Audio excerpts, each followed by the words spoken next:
എനിക്ക്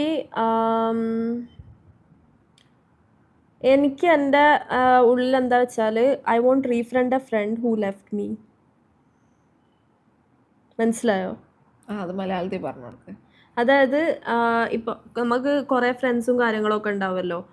അപ്പോൾ എന്താ പറയുക, എനിക്ക് എന്നെ മനസ്സിലാക്കാതെ എന്താ പറയുക ഒരു ഇതുമില്ലാണ്ട് ഓക്കെ പോയ ഫ്രണ്ട്സുമായിട്ട് ഞാൻ പിന്നെ എന്താ റീഫ്രണ്ട് ആവാൻ നോക്കൂല. I just cut it off. ആ ഒരു ബിഹേവിയർ ബേബിക്ക് വേണം എന്നാണ്. യാ, അത് ഞാൻ ഇതാക്കും. അല്ലെങ്കിൽ ഞാൻ എന്ത് ചെയ്യും, എനിക്ക് എൻ്റെ സെൽഫ് റെസ്പെക്റ്റ് പോലും ഇല്ലാണ്ട് ഞാൻ ബാക്കിൽ പോവും. ഒലിപ്പനി എന്ത് ചെയ്താലും എന്തിങ്ങോട്ട് ചെയ്താലും അത് ബാക്കിൽ ഇങ്ങനെ പോയിക്കൊണ്ടിരിക്കും. പക്ഷെ ഞാനൊരു കാര്യം പറയട്ടെ, ബേബി അങ്ങനെ പോകുന്ന ഒരാളല്ലായിരുന്നു. ബേബി പോയി. അല്ല, ഞാൻ 2-3 ആൾക്കാർക്കൊക്കെ ഞാൻ അങ്ങനെ പോയിട്ടുണ്ട്. I will say that. Okay, പക്ഷെ ഞാൻ ഫ്യൂച്ചറിൽ ഞാൻ അങ്ങനെ ചെയ്യലുണ്ടാവില്ല. ഞാൻ ബാക്ക് ടു മൈ ബിഹേവിയർ. ഞാൻ ഓൾറെഡി അങ്ങനെ ആയിരുന്നു. സെൽഫ് റെസ്പെക്റ്റിന് ഒന്നും കൂടെ ഒരു വാല്യൂ കൊടുക്കും. സെൽഫ് റെസ്പെക്റ്റിന് ഒന്നും കൂടെ ഒരു വാല്യൂ കൊടുക്കും. ഞാൻ ഒരിക്കലും റീഫ്രണ്ട് ആവൂല.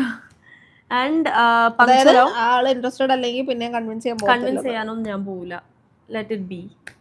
അപ്പോൾ പിന്നെന്താ വെച്ചാൽ പങ്ക്ച്വൽ ആവും. ആൻഡ് എന്നെ ഞാൻ ഒന്നും കൂടെ ഫോക്കസ് ചെയ്യും. പിന്നെ ഞങ്ങളുടെ ലൈഫിൽ ഞാൻ ഒന്നും കൂടെ ഫോക്കസ് ചെയ്യും റാദർ ദാൻ അതേഴ്സ്. ഞാൻ ഒരിക്കലും വേറൊരാളുടെ കാര്യത്തിൽ ബോധേഡ് ആവുന്ന ആളെ അല്ല. ഇപ്പോൾ ഇവള് ഭയങ്കര ബോധേഡ് ആയിട്ട് നിൽക്കലുണ്ട്. ഇവള് കാരണം ഞാൻ ബോധേഡ് ആവലുണ്ട്. മനസ്സിലായോ? ഇവള് ഹേർട്ട് ആവുമ്പോൾ ഞാൻ ഹേർട്ട് ആവലുണ്ട്. ഇവള് ബോധേഡ് ആവുമ്പോൾ ഞാൻ ആവലുണ്ട്. പക്ഷെ ഇനി അങ്ങനെ അങ്ങോട്ട് ആവൂല.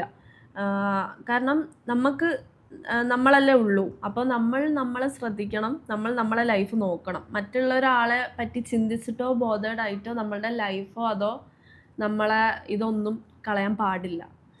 Just live our life. അതാണ് എൻ്റെ ഒരു റെസൊല്യൂഷൻ.